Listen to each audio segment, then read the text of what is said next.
Chapter 14. Then I looked, and behold, the Lamb was standing on Mount Zion, and with him 144,000 who had his name and the name of his Father written on their foreheads. And I heard a voice from heaven, like the sound of many waters, and like the sound of loud thunder. And the voice which I heard was like the sound of harpists playing on their harps.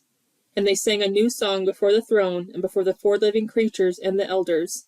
And no one was able to learn the song except the 144,000 who had been purchased from the earth.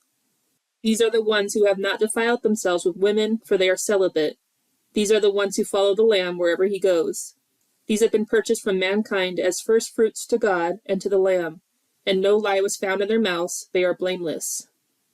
And I saw another angel flying in mid-heaven with an eternal gospel to preach to those who live on the earth, and to every nation, tribe, language, and people.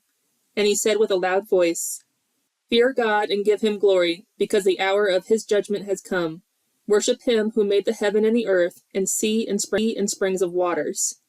And another angel, a second one, followed, saying, "Fallen, fallen is Babylon the Great, she who has made all the nations drink of the wine of the passion of her sexual immorality."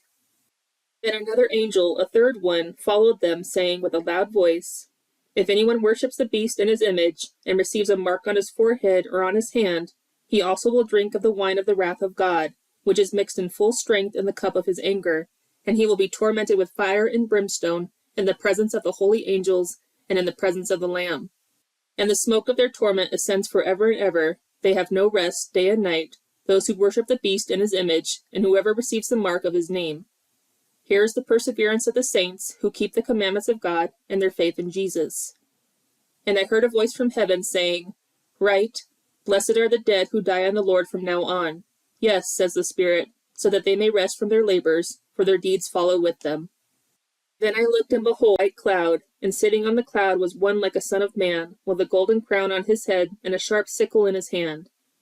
And another angel came out of the temple, calling out with a loud voice to him who sat on the cloud, "Put in your sickle and reap, for the hour to reap has come, because the harvest of the earth is ripe." Then he who sat on the cloud swung his sickle over the earth, and the earth was reaped.